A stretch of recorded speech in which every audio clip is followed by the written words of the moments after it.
Alright, so here we go. We have some insane news when it comes to the Activision Blizzard deal with Xbox and the CMA, and of course including Sony's PlayStation. Xbox starts fighting back in a big way. There's a lot of information here, from Call of Duty not coming to Game Pass for several years, to all the way to some claims that are being falsified that Xbox is calling out. There's a lot going on here, so let's get into all the details because, man, there is a lot going on here, so let's get into it.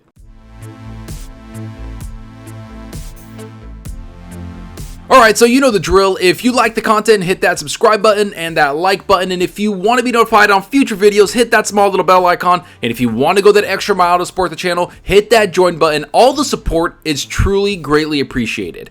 Okay, so enough of that. I just want to get into this because we know that the Activision Blizzard deal has been taking over the gaming news. We know that I've talked about this a bunch, and a bunch of other channels have talked about it. But right now, I have to say this is some of the biggest back and forth we've ever seen publicly when it comes to Xbox and PlayStation. They are going for each other's necks. It's not even a joke anymore. They are truly trying to block this deal, at least Sony is. They're putting all of their best foot forward, they're getting all of the lawyers involved, and they're trying to say that Call of Duty will utterly, basically, kill PlayStation if they all leave, while Microsoft is combating that and saying, no, that's not the case. And now they're going head to head when it comes to the CMA. Now, a lot of people don't know this, but the CMAs in the UK, they basically are going to see if it's anti-competitive to see if this is going to be a deal that can hurt other businesses like PlayStation or hurt the consumer more often.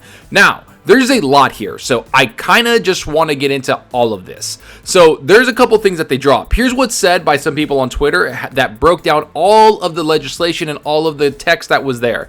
Microsoft also drops a bomb by saying no evidence exists, not even internal documentation, that suggests Microsoft has ever considered taking Call of Duty from PlayStation. That's a big claim, as CMA suggested they found internal data that contradicts that. If Microsoft is right and CMA got that wrong, a massive hole was torn into CMA's investigation, and this deal based on facts. If CMA generally got such a big fact wrong in their investigation, it severely weakens their whole case because they stuck their neck out on that one. So I just want to get into this because what they're trying to say is that the CMA did a lot of basically investigating on what this deal is going to entail for other companies. And they're trying to say that Xbox had internal documentation that they were going to take the game off of PlayStation, when we know publicly Phil Spencer said that it's going to be there for several years and also hold contracts. And they have no internal documentation saying that they are going to take the game off of PlayStation. So that's a big hole and something that might be a mistake that the CMA genuinely might have to fight against later on down the line. Now, I know we're just jumping into this because there is a lot of information, and there's this other thing that they said. Microsoft also kills the very core of the CMA's referral to Phase 2, that ABK games, especially COD, attract so many gamers to the console that they end up spending a ton of money buying and playing other games. Microsoft shows direct evidence contradicting that.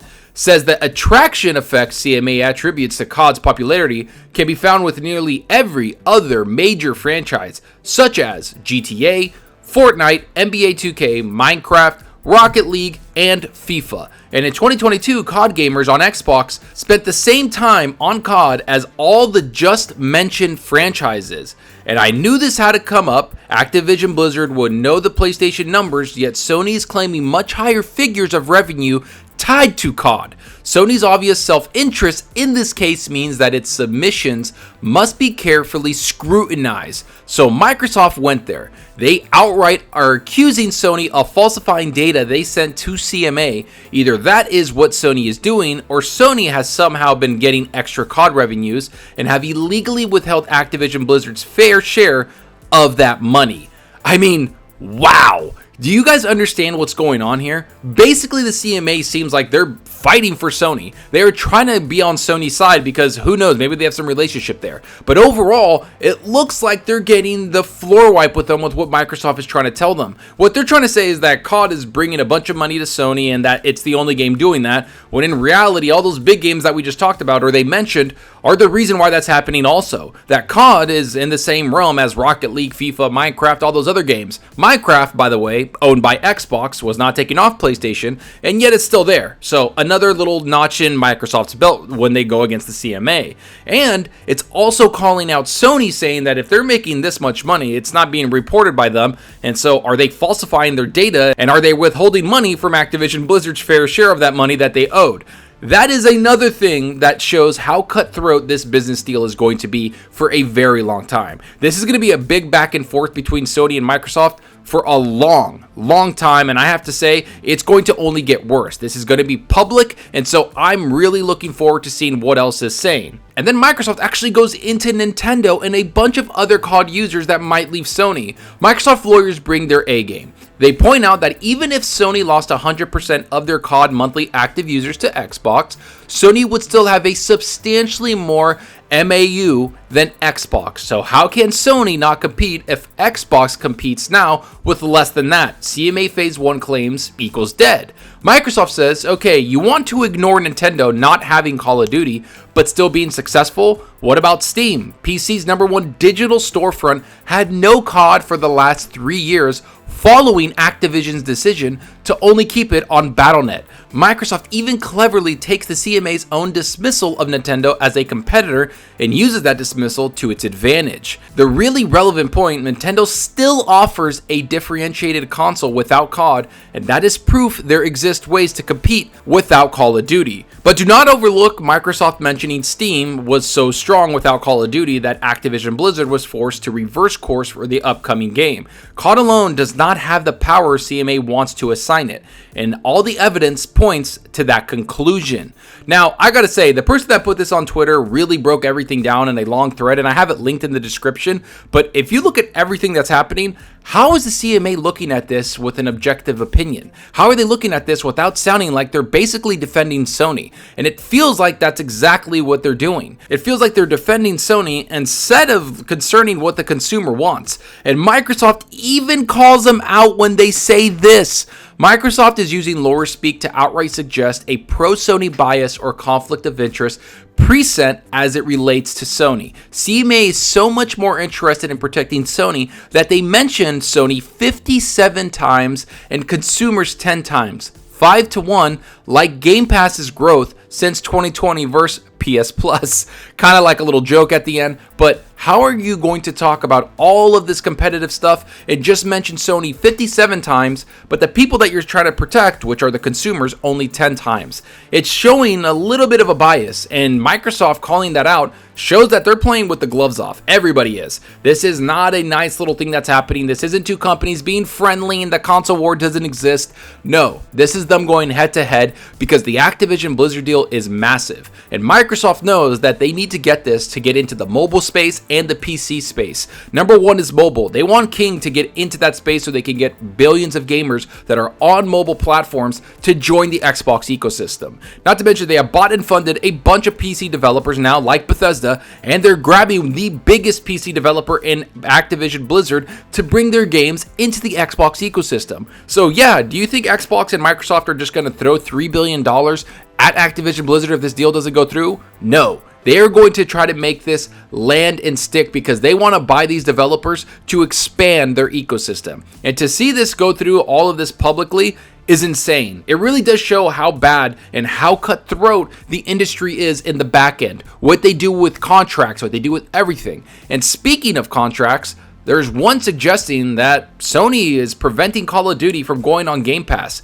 Here's what's said in a documentation from everything that's being put out publicly. Tweet from Phil Spencer, January 20, 2022, which refers to the intent to honor all existing agreements upon acquisition of Activision Blizzard. The agreement between Activision Blizzard and Sony includes restrictions on the ability of Activision Blizzard to place Call of Duty titles on Game Pass for a number of years.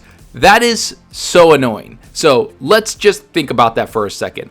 Basically, what's being said is that Call of Duty, even if the deal does go through, is not going to be day and date on Game Pass. And you look at the game releasing this year, which is the Modern Warfare 2, which everybody's looking forward to, and I have pre-ordered on my PC.